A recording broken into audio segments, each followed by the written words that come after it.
Hi everyone, welcome to week 3. I hope week 2 treated you well. I hope you're getting settled into your classes this semester and that everything's going good.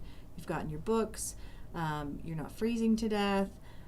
It's been really cold and dark the last few days, so hang in there, it's going to get better.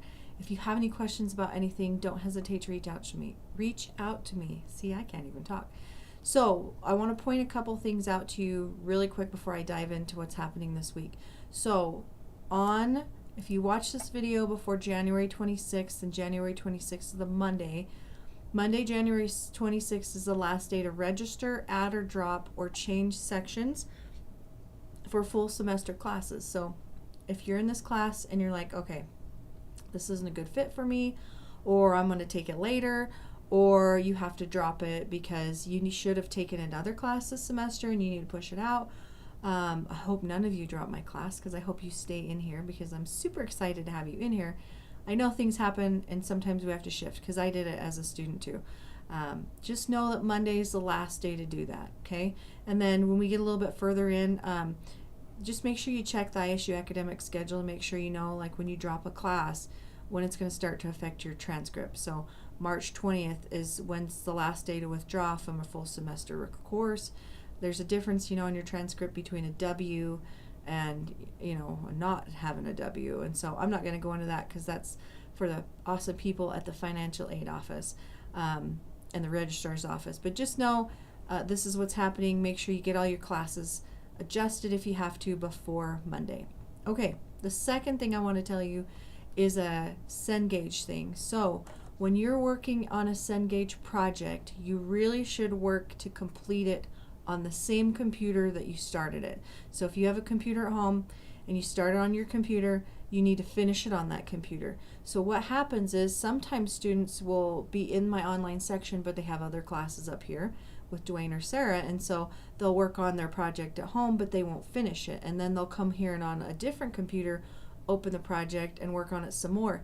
And sometimes I have found that there's issues between the different computers people use and the versions of Microsoft Excel they have that the grader won't read the project. So you might do things correctly, but because you started it on one computer and finished it on a different computer, that the Cengage grader has a hard time with that sometimes. Sometimes little bugs get embedded in the back of those files and cause problems. So if you can, I highly, highly recommend, if you're working on a project here in our labs, if you have seated classes, make sure you start that project and finish it on the same computer. And this can sometimes happen even in our labs. If you can do it all on one computer, I would do it on one computer. Then if you have to move to another computer to do a different project, that's fine. But if you start it here, try not to take it home and finish it, because it doesn't happen to everybody. Some people it works just fine, but some students have issues with their assignments getting graded correctly by Cengage if they work on it on different computers at different times. Okay, that's my spiel for this week. So this week, you're moving on to Excel Module 2, so more basics. So Module 1, 2, 3, and 4 are the introductory level of Excel. And so what you're going to do this week is you're going to learn a little bit more about formulas and functions. So if you're not familiar with Excel or you like to read this kind of stuff, I have included the quick guide for Module 2 up here at the top, and it just talks about some different things. So it goes over what it talked about last module, what's the difference between a formula and a function. And then the last module, I wish it had done this, but it didn't really do a good job of talking about the arithmetic operators, and I forgot to mention that in my last video. But this is a screenshot from the book, and these are the arithmetic operators. And so the ones you're going to use the most are the ones on the bottom.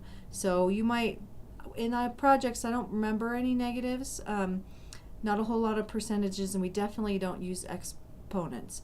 But we use the asterisk for multiplication, / for divide, plus sign for addition, and the minus or subtraction sign for subtraction. So make sure you understand that. Also, I want you to remember, if you've taken algebra in middle school or high school or even college, we have the order of operations, if you can remember that. So if you've heard the saying, please excuse my dear Aunt Sally, or PEMDAS.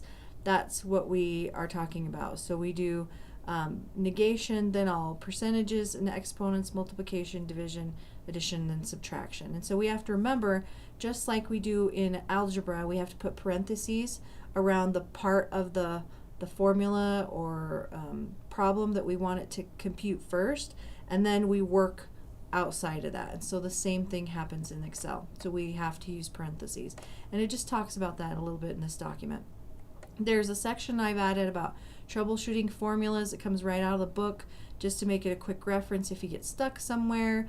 It talks a little bit about the paste option button. So last module you did some fill to fill formulas and functions across. You also did a copy and then paste a function. So paste the paste only function. And so this module we're going to take it a little bit further. And then this module we're going to do some statistical functions. So you're going to learn how to do the max, the min, the average, and the count. And so if you ever take a statistics class, if you ever decide to go on and get your Bachelor's of Applied Science through the College of Tech, which I would highly recommend, because you can custom pick your classes after you finish your associate's degree in our program. You get to go pick classes across campus and custom your bachelor's degree. And if you decide to do classes out of the College of Business, you would take statistics. And I love that class. My undergrad is in business, and I love the statistics classes. I'm kind of a weirdo that way. So that's in here too. Just you're going to touch on some statistical functions and how we do those in Excel, and they're very basic. Then it talks a little bit about the range finder, which you probably noticed last week, is that when you're working on a formula or function, the cells that are referenced in that, they get highlighted in different colors to help you visually see where things are happening. And then you're going to do something called conditional formatting, which is one of my favorites. If you're a visual person, you'll really like this. So you have the ability to set up conditional formatting to highlight specific cells, for example, if they're greater than 70. So in this screenshot, it's highlighting cells that are greater than or equal to 70. And so what that does is it's a quick way to highlight cells, to point things out, especially if you're looking at a lot of data. When we get a little bit further in the modules, we're going to take conditional formatting a little bit higher, where you can assign like a full star, a half star, a shaded star, or have like a red light, a green light, or a yellow light. And so there's a lot of really cool features in conditional formatting. And then the last part is just how do we do conditional formatting operators. So you have to know, clear back to school, high school, when you had to do the greater than or equal sign. I don't know what your teacher referred it to as, but my teacher referred to it as the gator, right? So whichever way the gator's pointing, it's going to eat it. That's this number is greater than. If it's on the back end of the gator, then it would be less than. And so I know it's super corny. And so if you have a different way of remembering it, that's totally awesome. But my teachers were obviously into alligators. So, but you've got that in the conditional formatting. And then it talks a little bit about how to hide rows and columns. Sometimes there's data that you don't want other people to necessarily see, that it's there in the background, but sometimes we just hide things. And so that's what's happening in the quick guide this week. Again, it's not a requirement. It's just something I put together for the first 4 modules as you're learning kind of the foundation and the beginning and the basics of Excel.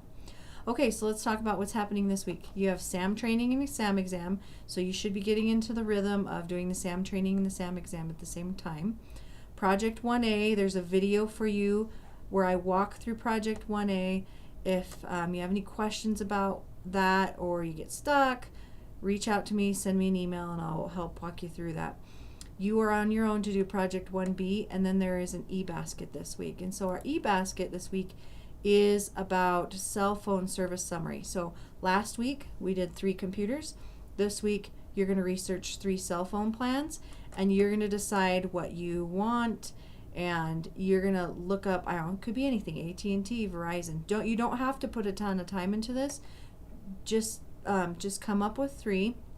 You're going to calculate, you're going to look up what the best service package is and the basics, okay, different levels. So like maybe unlimited or just a basic service. And then you're going to calculate the cost times 12. And then you're going to create your worksheet, put the information in, make sure you add a title. Subtitles are not required. And then you're going to just make it look nice and clean, and then you're going to submit it. So let me go back and just show you an example of some previous students' work. And I like to do this because I want you to know you don't have to necessarily do an elaborate spreadsheet. I'm a simple-ish, kind of put a little extra into it type of person. This student was a very basic, right? It has what we need: a Straight Talk, Verizon, T-Mobile. This is what the basic plan costs per month. This is what the best plan costs per month. Then you calculate the year. So they created their own section for the year. So they took the basic monthly cost times 12, because there's 12 months in a year. And then over here on the right, they have some data sections where they calculated the minimum, the maximum, and the average. Now if you look up here, these are the functions that you're learning in this module. And so when you do your eBasket, I'm looking for these functions. And you have to have these functions in here to get all the points for this eBasket. I don't want you to calculate it in your head. I don't want you to calculate it on the calculator on your phone. I want you to use the functions so you can see how they work. And then this is just an example of a student who was really excited about Excel, really into this stuff, and they went over the top and put charts in and things we didn't need. But I'm not going to stop you, because if you want to practice and play with it, I would encourage that. But bare minimum, you have to just do what's in the grading rubric to get all the points. Okay, so that's what's happening this week. And if you have any questions, again, please don't hesitate to reach out to me. If you get stuck, if you're having computer issues, file issues, or things like that. And lastly, make sure you're saving everything. I hope you watched my video last week about the file management part of this, where you should be saving your files for this class, just your assignments. You don't have to save the instructions. You can if you want, but you don't have to. Or the supporting files. Sometimes we'll have extra files that we'll use. You don't have to save those unless you absolutely want to. All I'm looking for is your files that you use for your assignments that you submit for a grade. All right, that's all I have for you this week. So I hope you have a great week. Talk to you again soon. Take care.